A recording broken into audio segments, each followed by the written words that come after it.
Good morning, students. Welcome to CR International School online study system. Beta, yesterday we discussed about the latent heat. That is, what is the meaning of latent heat? जिसको हमने एक दूसरा नाम दिया था hidden heat. It is also considered as the hidden heat because it does not increase the temperature, does not change the temperature of the substance. Is it clear? इसमें एक question भी था जो मैंने आपको कल बताया था, why latent heat does not change the temperature, या does not increase the temperature of the substance. आपको मैंने उसका एक रीज़न दिया था, because this heat is use to overcoming the force of attraction between the particles of matter. That's why it does not increase the temperature. Today we will discuss about the types of latent heat. Latent heat कितने types की होती है? So let's start our topic. Latent heat is of two types बेटा. दो तरह की latent heat होती है. First is latent heat of fusion. Fusion का मैंने आपको एक और नाम बताया था, that is melting. And second one is latent heat of vaporisation. पहले हम इसके अंदर डिस्कस करेंगे लेटेंट हीट ऑफ फ्यूजन. इसको हम जनरली हाईलाइट करते हैं सॉलिड टू लिक्विड चेंज. जब भी हम किसी सॉलिड सब्सटेंस को लिक्विड सब्सटेंस में चेंज करते हैं तो उसके लिए हम इसमें यूज करेंगे latent heat of fusion. So let's define it. The latent heat of fusion is the amount of heat energy required to change one unit mass of a solid into the liquid at atmospheric pressure at its melting point without changing the temperature. This is the most important line of this topic, without changing the temperature. कि latent heat of fusion heat energy है जो किसी भी unit mass solid को किस में convert कर रही है बेटा? लिक्विड के अंदर. You can also define it as the amount of heat in joules required to convert 1 kilogram of solid into liquid without any change in temperature. उसको भी क्या बोलते हैं हम? latent heat of fusion. Is it clear? So इसमें मैंने एक example दिया है आपको. latent heat of fusion of ice होती है बेटा 3.34 into 10 raised to the power 5 joule per kilogram. अब आपसे अगर पूछा जाए what is the meaning of this statement, इस स्टेटमेंट का मतलब क्या है, तो सिंपल सी बात है. If you want to melt 1 kilogram of ice, अगर मुझे 1 किलोग्राम आइस को मेल्ट करना है, then we have to provide the 3.34 into 10 raise to the power 5 joule of heat energy. तो हमें उसे इतनी हीट एनर्जी प्रोवाइड करवानी पड़ेगी ताकि हम उसको लिक्विड स्टेट के अंदर चेंज कर सकें. नेक्स्ट इज ऐसा unit of latent heat of fusion. अब ये मैंने इसमें जनरली लिख दिया fusion, otherwise it is commonly the unit of latent heat. Then the unit of latent heat is joule per kilogram. kg means kilogram. Is it clear? अब मैंने इसके अंदर आपको जनरली क्वेश्चंस दिए बेटा जो किसके ऊपर बेस है, completely based on the latent heat of fusion. Is it clear? First question is that we hold a piece of ice in our hand, it feel very cold. Why? Simple सा example है हमारी daily life से related कि अगर हम किसी भी ice के पीस को अगर अपने हाथ में रखते हैं, जैसे मैंने अपने हाथ में एक आइस का पीस रखा, मैंने उसको होल्ड किया, तो आप क्या ऑब्जर्व करते हो उसके अंदर कि हमें ठंडा फील हो रहा है. We feel very cold. हमें ठंडा फील क्यों हो रहा है? Is it clear? तो इसका सिंपल सा रीज़न है, पहले मैं आपको इसको हिंदी में एक्सप्लेन कर देता हूँ. जैसे ही मैंने एक बर्फ़ के टुकड़े को अपने हाथ में रखा बेटा, तो जो बर्फ़ है it is in the form of solid state, और वो अपनी स्टेट चेंज करेगी कौन से? लिक्विड स्टेट, सॉलिड स्टेट से. तो सॉलिड से लिक्विड में चेंज होने के लिए उसको किस चीज़ की रिक्वायरमेंट है? एनर्जी की, मीन्स हीट एनर्जी की रिक्वायरमेंट है. अब हीट एनर्जी का सोर्स कहाँ है? हीट एनर्जी का जो सोर्स है वो है हमारा हाथ. वो जो आइस पीस है it takes the latent heat from our hand, वो हमारे हाथ से लेटेंट हीट लेगी. जैसे ही हमारा हाथ अपनी लेटेंट हीट को लूज़ करेगा बेटा, तो जैसे जब भी कोई सब्सटेंस अपनी हीट को लूज़ करता है तो उसमें क्या होता है? कूलिंग होती है. That's why we feel very cold. Is it clear? So because the piece of ice held in our hand starts melt slowly, धीरे धीरे वो मेल्ट होना शुरू होता है. Reason? Because ice takes the latent heat from our hand. बर्फ जो है वो हमारे हाथ से लेटेंट हीट ले रही है. That's why our hand lose the heat to ice and hence we feel it to be cold. कोई भी सब्सटेंस बेटा जब अपनी हीट एनर्जी को लूज करता है तो उस सब सब्सटेंस के अंदर ऑटोमेटिकली कूलिंग होनी शुरू हो जाती है. Is it clear? मैं इसके और भी आपको अलग अलग एग्जांपल दूंगा. एक इसका एक सिंपल सा एग्जांपल और है बेटा. Ice at 0 degree Celsius more effective in cooling a substance than water at 0 degree Celsius. This is the most important question. It is most important question बेटा कि रीजन क्वेश्चन क्या है ये देखो. मेरे पास 0 डिग्री सेल्सियस के ऊपर एक तो आइस है, बर्फ है, और दूसरा उसी 0 डिग्री सेल्सियस पर मेरे पास एक वाटर है। दोनों सेम टेम्परेचर पर है, ठीक है। अब मेरे पास एक कंटेनर के अंदर नॉर्मल वाटर है, मुझे उसे ठंडा करना है। ध्यान से समझना इसको। मेरे पास एक 0 डिग्री सेल्सियस पे आइस है और एक 0 डिग्री सेल्सियस पे वाटर है। थर्ड पॉइंट में मेरे पास एक सिंपल कंटेनर के अंदर एक नॉर्मल वाटर है, मुझे उस वाटर को क्या करना है, ठंडा करना है। अब क्वेश्चन ये है, क्या 0 डिग्री सेल्सियस पे जो आइस है वो ज़्यादा ठंडा करेगी या 0 डिग्री सेल्सियस पे वाटर है वो ज़्यादा ठंडा करेगा उस नॉर्मल वाटर को? समझ में आया क्वेश्चन? तो आंसर इसमें क्या होगा, कौन ज़्यादा इफेक्टिव होगा? Ice. Ice is more effective in cooling than water at the 0 degree Celsius. अब मैं आपको उसका रीज़न बताता हूँ क्या होता है। देखो बेटा, जैसे ही मैंने उस नॉर्मल वाटर के अंदर आइस डाली, आइस डालने के बाद हमने क्या ऑब्जर्व किया कि आइस जो है वो वाटर से लेटेंट हीट एब्जॉर्ब करेगी। जो नॉर्मल वाटर है, आइस उससे लेटेंट हीट एब्जॉर्ब करेगी।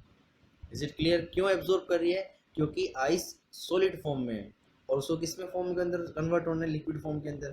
तो उसके लिए उसको एनर्जी चाहिए। वो एनर्जी किससे एब्जॉर्ब करेगी? वाटर से, जो नॉर्मल वाटर है। नॉर्मल वाटर जैसे ही अपनी लेटेंट हीट को लूज करेगा तो उसमें क्या होगी, कूलिंग होगी, ठंडा होगा वो। अब मैं बात करता हूँ वाटर, वो भी जो 0 डिग्री सेल्सियस पर है। जैसे ही मैंने उस नॉर्मल वाटर के अंदर 0 डिग्री सेल्सियस पे वाटर डाला, तो क्या वो वाटर अपनी स्टेट चेंज करेगा? No, because it already in the form of liquid state. वो पहले से लिक्विड स्टेट के अंदर है। जब वो वाटर लिक्विड स्टेट में है तो क्या वो वाटर नॉर्मल वाटर से लेटेंट हीट एब्जॉर्ब करेगा? नो। कभी भी कोई भी सब्सटेंस जब किसी दूसरे सब्सटेंस से हीट एब्जॉर्ब करता है तो it means want to change its state. Same जैसे हमारे पास बर्फ थी, बर्फ अपनी स्टेट को चेंज करेगी, इसलिए उसने नॉर्मल वाटर से लेटेंट हीट को एब्जॉर्ब किया। और वहीं पर जो 0 डिग्री सेल्सियस पर वाटर था, it does not take such kind of latent heat from the normal water. That's why ice is more effective in cooling a substance या water then water at the 0 degree Celsius. I hope कि आपको ये concept समझ में आया होगा। फिर भी अगर किसी बच्चे को इस कंसेप्ट में डाउट है तो आप मेरे से इसका जरूर पूछिएगा, because it is very important question. So इसमें कंक्लूजन क्या निकलता है बेटा, when the liquid freezes to form a solid, जब भी हम किसी लिक्विड को फ्रीज करते हैं, ठंडा करते हैं एक सॉलिड बनाने के लिए, an equal amount of heat is given out, वो लिक्विड उतनी ही हीट को इवॉल्व करता है, रिलीज करता है। मैं आपको एक सिंपल सा कंसेप्ट बताता हूँ। देखो, मेरे पास एक बर्फ़ है, ठीक है। मैंने उस बर्फ़ को फ्रीज में से निकाला और मैंने उसको बाहर रख दिया। ध्यान से समझना इसको। अब हमने क्या ऑब्जर्व किया, बर्फ़ धीरे धीरे क्या हो रही है, मेल्ट हो रही है। क्यों मेल्ट हो रही है? क्योंकि वो सराउंडिंग से हीट एनर्जी एब्जॉर्ब कर रही है। क्लियर? अब जैसे जैसे वो हीट एनर्जी एब्जॉर्ब कर रही है तो किस में चेंज होना शुरू हो गई, वो लिक्विड स्टेट के अंदर। अब मैंने बाहर से नॉर्मल वाटर लिया और उस नॉर्मल वाटर को फ्रीज़र के अंदर रख दिया, उसको आइस में कन्वर्ट करने के लिए। अब जो नॉर्मल वाटर है तो उसमें कुछ ना कुछ एनर्जी प्रेजेंट होगी, हीट एनर्जी प्रेजेंट होगी। जब हम उसको फ्रीज में रखते हैं तो क्या होता है, उसको आइस में कन्वर्ट होने से पहले जितनी भी उसके पास हीट एनर्जी होती है वो क्या करता है, उसको इवॉल्व करता है, रिलीज करता है, बाहर निकालता है। जब वो सारी हीट एनर्जी उसमें से बाहर निकल जाती है तो धीरे धीरे जो वाटर है वो किस में कन्वर्ट होना शुरू हो जाता है, आइस के अंदर कन्वर्ट होना शुरू हो जाता है। तो इस लाइन का मीनिंग वही है, व्हेन द लिक्विड फ्रीजेज, जब भी हम किसी लिक्विड को फ्रीज करते हैं, ठंडा करते हैं, क्यों? टू फॉर्म अ सॉलिड, एक सॉलिड बनाने के लिए, मीन्स आइस बनाने के लिए। जैसे अगर वाटर है तो an equal amount of heat is given out, वो उतनी ही हीट रिलीज करता है, कितनी हीट, जितनी वो हीट सॉलिड फॉर्म से लिक्विड फॉर्म के अंदर कन्वर्ट करने के लिए absorb. Is it clear? Yes. The second type of latent heat is latent heat of vaporization. Vaporization word आते के साथ ही आपको पता हो जाना चाहिए कि related to the vapors means liquid to gas change. जब हम किसी liquid state को vapor state में या gaseous state में change करते हैं, then we use the latent heat of vaporization. Is it clear? दोनों सेम है, दोनों में कोई डिफरेंस नहीं है। एक में सॉलिड चेंज किया था हमने लिक्विड में और इसमें हम लिक्विड को गैस में चेंज करेंगे। So the quantity of heat in joules required to convert 1 kilogram of liquid to vapours, ये एक यूनिट मास लिया है मैंने बेटा, 1 kilogram of liquid into vapours without any change in temperature. उसके टेम्परेचर में बिना चेंज हुए जब हम किसी लिक्विड को किस में चेंज कर रहे हैं बेटा, वेपर्स में चेंज कर रहे हैं, तो उसको क्या बोलते हैं हम, latent heat of vaporization. Simple सी बात है, मेरे पास वाटर है, मैंने वाटर को बॉईल करने के लिए रख दिया। अब वाटर का बॉइलिंग पॉइंट कितना होता है, 100 डिग्री सेल्सियस। बॉइलिंग पॉइंट का मतलब होता है जिस टेम्परेचर पर एक लिक्विड वेपर्स के अंदर कन्वर्ट होना शुरू होता है उसको उसका बॉइलिंग पॉइंट बोलते हैं। जैसे ही लिक्विड वाटर 100 डिग्री सेल्सियस तक पहुंचता है, अब 100 डिग्री सेल्सियस के बाद उसका जो टेम्परेचर है उसके अंदर कोई चेंज नहीं हो, टेम्परेचर 100 डिग्री सेल्सियस पे रहेगा, चाहे हम उसको कंटिन्यूसली हीट करते रहें। अब क्यों टेम्परेचर इंक्रीज क्यों नहीं हो रहा? क्योंकि जो अब टेम्परेचर हम हीट प्रोवाइड करवा रहे हैं वो हीट किस में यूज़ हो रही है? वाटर के पार्टिकल्स को ब्रेक डाउन करने में, ताकि वो किस में चेंज हो सके? वेपर्स में चेंज हो सके। तो this is the latent heat. Is it clear? So this latent heat give energy does not rise the temperature of the after boiling point. Boiling point आने के बाद वो कभी भी टेम्परेचर को इंक्रीज नहीं करती। क्यों? Because it is use to overcome the force of attraction between the particles of liquid to change into gas, ताकि लिक्विड के पार्टिकल किस में चेंज हो जाए? गैस के अंदर चेंज हो जाए। सेम इसकी यूनिट भी क्या होगी बेटा? जूल पर किलोग्राम। अब देखो मैंने जैसे जो आपको लेटेंट हीट ऑफ फ्यूजन बताया था उसमें एक छोटा सा टॉपिक बताता हूँ मैं आपको। मैंने आपको बताया कि लेटेंट हीट ऑफ फ्यूजन मैंने आपको जैसे बताया आइस की, ठीक है? तो अगर हम बात करते हैं latent heat of fusion of ice में, सपोज करो मैंने आइस को बाहर निकाला फ्रीज में से, ठीक है? आपको पता है वाटर का फ्रीजिंग पॉइंट कितना होता है? 0 डिग्री सेल्सियस। आइस का मेल्टिंग पॉइंट भी कितना होता है? 0 डिग्री सेल्सियस। तो बेटा अब टेम्परेचर का कंसेप्ट बता रहा हूँ कि टेम्परेचर चेंज कैसे क्यों नहीं होता। मैंने बर्फ़ को फ्रीज में से बाहर निकाला, ठीक है? सपोज करो मेरे पास ये कोई आइस का पीस है, मैंने इसको फ्रीज में से बाहर निकाला ताकि अब ये मेल्ट होना शुरू हो जाए, लिक्विड फॉर्म के अंदर कन्वर्ट होना शुरू हो जाए, ठीक है जी? जब तक ये सारा का सारा पीस लिक्विड में कन्वर्ट नहीं हो जाता बेटा, तब तक इस पूरे पीस का टेम्परेचर कितना रहेगा? 0 डिग्री सेल्सियस। इसके अंदर कोई चेंजमेंट नहीं होगा। उसका रीज़न क्या है? चाहे मैं इतनी बड़ी बर्फ़ की बात करूं, चाहे मैं बात करूं किसी छोटे से बर्फ़ के पीस की, है तो ये भी आइस, ये भी सॉलिड फॉर्म के अंदर, तो इसका टेम्परेचर भी कितना होगा? 0 डिग्री सेल्सियस। और इसका टेम्परेचर भी कितना था? 0 degree Celsius. That's why the temperature always remains constant when change of the state of matter take place. Is it clear? अब मैंने इसमें एक एग्जांपल दिया लेटेंट हीट ऑफ फ्यूजन में। जैसे latent heat of vaporisation of water is 22.6 into 10 raised to the power 5 joule per kilogram. This is the latent heat of vaporization of the water. इसका मतलब क्या है? अगर मुझे 1 किलोग्राम वाटर को steam मतलब वेपर, स्टीम के अंदर कन्वर्ट करना है तो हमें उसको 100 डिग्री सेल्सियस पे कितनी हीट प्रोवाइड करवानी पड़ेगी?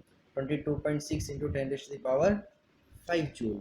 This is the quantity of heat in joules required to convert 1 kilogram of water into steam. Is it clear? अब इसमें एक क्वेश्चन आएगा बेटा लेटेंट हीट ऑफ वेपोराइजेशन के अंदर। This is most important question कि why the burn causes by steam is more than the causes by the boiling water. इस question को हम कल एक्सप्लेन करेंगे, नेक्स्ट क्लास के अंदर इसको हम एक्सप्लेन करेंगे। और तब तक आपको मैंने जितना भी लेटेंट हीट का टॉपिक पढ़ा है उसको अच्छे से रिवाइज करो। Is it clear? सो बेटा thank you, god bless you, stay home, stay safe.